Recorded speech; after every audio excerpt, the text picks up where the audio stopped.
Lord ശിവയുടെ ധ്യാന രൂപത്തിൽ നിന്ന് നമുക്കെന്താണ് ഈ ആധുനിക ലോകത്തെ മനസ്സിലാക്കാനുള്ളത്? ലോർഡ് ശിവയുടെ ധ്യാന രൂപം നിങ്ങൾ കണ്ടിട്ടുണ്ടാവും.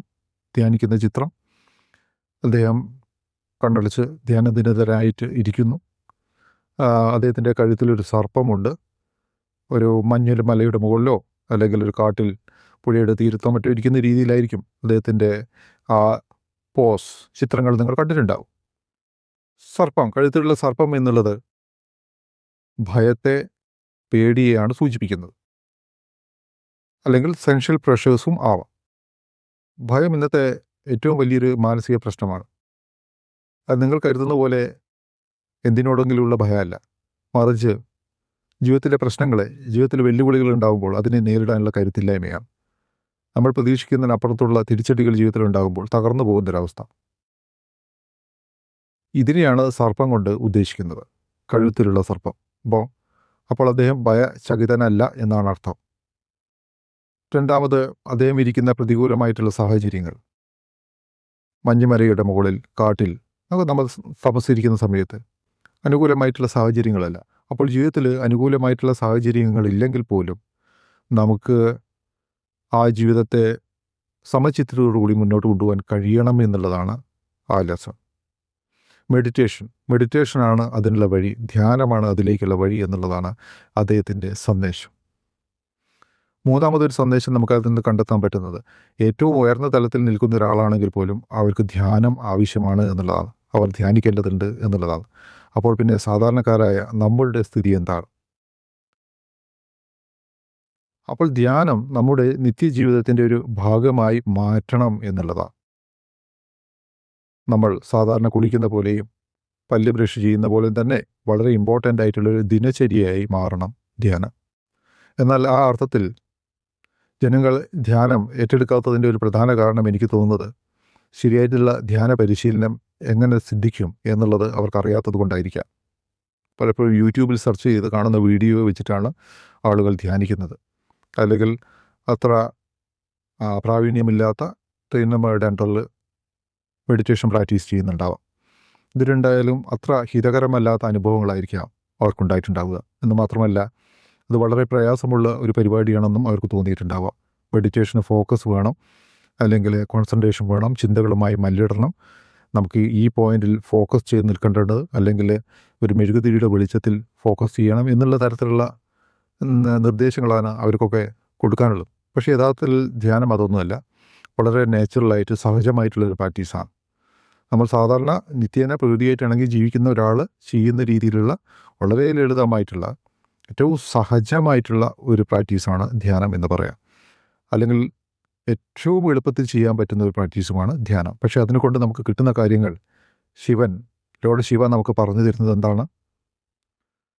കരുത്ത്, ആന്തരികമായ കരുത്ത്, പ്രതികൂല സാഹചര്യങ്ങളെ സമചിത്തതയോടുകൂടി കടന്നു പോകാനുള്ള കഴിവ്, എങ്കിൽ പോലും ശാന്തമായിട്ടും സന്തോഷത്തോടു കൂടിയും ജീവിതം മുന്നോട്ട് കൊണ്ടുപോകാനുള്ള നമ്മുടെ അർപ്പിതമായിട്ടുള്ള ഒരു വൈഭവം. എന്ന് മാത്രമല്ല, ആധുനിക ലോകത്ത് നമ്മൾ നോക്കുകയാണെങ്കിൽ ഇതൊക്കെ അപ്പുറത്തേക്ക് ധ്യാനം നമ്മളെ കൂട്ടിക്കൊണ്ടുപോകുന്നുണ്ട് എന്നുള്ളതാണ്. പഴയ സാഹചര്യങ്ങളല്ല പുതിയ സാഹചര്യങ്ങൾ എന്ന് നമുക്കറിയാം.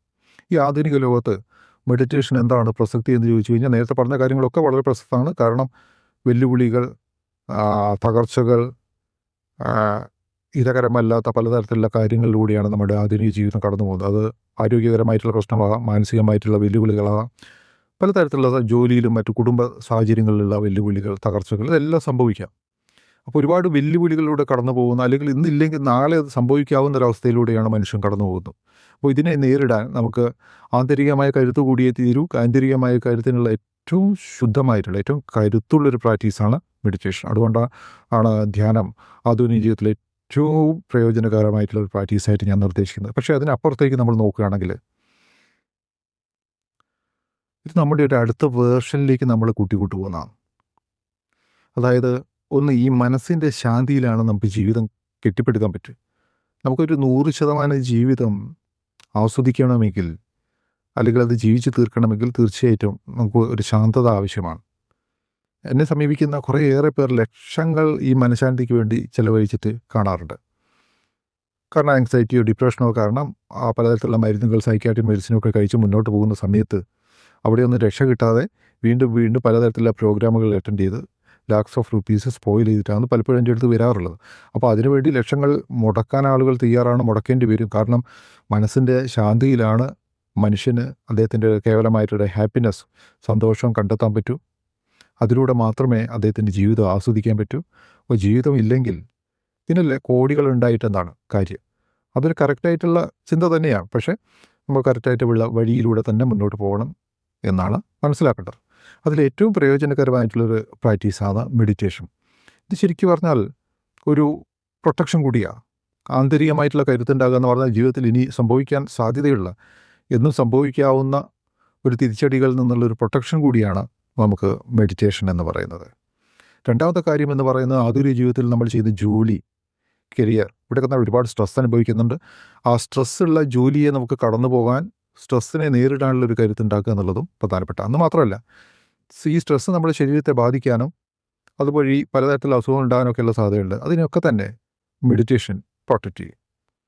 അടുത്തത് നമ്മുടെ കോഗ്നിറ്റീവ് സ്കില്ലാണ്. ധാരണ അല്ലെങ്കിൽ കോൺസെൻട്രേഷൻ, ഫോക്കസ് എന്ന് പറയുന്ന ഒരു കാര്യത്തിൽ നമുക്ക് നമ്മുടെ മനസ്സിനെ അർപ്പിക്കാൻ കഴിയുക എന്നുള്ളത് വളരെ പ്രധാനപ്പെട്ടതാണ് ജീവിത വിജയത്തിന്. അത് ആധുനിക രീതിയിലുള്ള ഒരു ടെർമിനോളജി വെച്ച് നോക്കുകയാണെങ്കിൽ ശമ്പളം, വരുമാനം, പൈസ, ബിസിനസ് പ്രോഫിറ്റ് എന്നീ രീതിയിലൊക്കെ നമുക്കതിനെ കൺവേർട്ട് ചെയ്യാൻ പറ്റും. അപ്പോൾ നിങ്ങൾ കൂടുതൽ സ്ട്രെസ്സ് നേരിടാൻ കഴിയുന്ന ഒരാളായി മാറുന്നു. നിങ്ങൾക്ക് ഫോക്കസ് ചെയ്യാൻ പറ്റുന്നു. നിങ്ങൾക്ക് കൂടുതൽ റിസൾട്ട് ഉണ്ടാക്കാൻ പറ്റുന്നു എന്ന് പറഞ്ഞാൽ നിങ്ങൾക്ക് കൂടുതൽ വരുമാനം ഉണ്ടാക്കാൻ പറ്റുന്നു, നിങ്ങൾക്ക് കൂടുതൽ ശമ്പളം കൂട്ടിക്കിട്ടുന്നു, നിങ്ങൾക്ക് പ്രൊമോഷൻ കിട്ടുന്നു എന്നൊക്കെയാണ് അതിൻ്റെ അർത്ഥം. എന്ന് മാത്രമല്ല, നമുക്ക് റിലേഷൻഷിപ്പിനെ കൂടുതൽ മെച്ചപ്പെടുത്താൻ കഴിയുന്നതുകൊണ്ട് തന്നെ ടീം ബിൽഡിങ്ങിലും അതുപോലെ തന്നെ നമ്മുടെ സുപ്പീരിയർ അതോറിറ്റിയുമായിട്ടുള്ള ബന്ധങ്ങളെയൊക്കെ തന്നെ അത് സ്വാധീനിക്കുകയും മെച്ചപ്പെട്ട രീതിയിലുള്ള പ്രൊമോഷൻസും ആ ഹൈറാർക്കിയിലേക്ക് പെട്ടെന്ന് മുകളിലോട്ട് കയറി വരാനുള്ള കഴിവ് എല്ലാം തന്നെ വർദ്ധിപ്പിക്കുന്നുണ്ട്. വിദ്യാർത്ഥികളെ സംബന്ധിച്ചിടത്തോളം പഠിക്കാനുള്ള ശേഷി വർദ്ധിപ്പിക്കും. അതുപോലെ തന്നെ എക്സാമുകളെ നേരിടാനുള്ള ഒരു കഴിവ് വർദ്ധിക്കും. സ്ട്രെസ്സില്ലാതെ എക്സാം എഴുതാൻ പറ്റും. ഇൻ്റർവ്യൂകൾ അറ്റൻഡ് ചെയ്യാൻ പറ്റും. ജോലി കിട്ടാനുള്ള സാധ്യത അതുകൊണ്ട് തന്നെ കൂടും. ഇങ്ങനെ അവരുടെ പെർഫോമൻസിനെ ഇത് നന്നായിട്ട് സ്വാധീനിക്കുന്നുണ്ട്. വീട്ടമ്മമാർക്കാണെങ്കിൽ കുട്ടികളായിട്ടുള്ള നല്ല ബന്ധങ്ങൾ, ഹസ്ബൻഡായിട്ടുള്ള നല്ല ബന്ധങ്ങൾ, അങ്ങനെ ഫാമിലി റിലേഷൻഷിപ്പിൽ നല്ല രീതിയിലുള്ള ബന്ധങ്ങൾ ഉണ്ടാക്കാനും അങ്ങനെ മുന്നോട്ട് കൊണ്ടുപോകാനൊക്കെയുള്ള നമ്മുടെ കഴിവ് വർദ്ധിക്കുന്നുണ്ട്.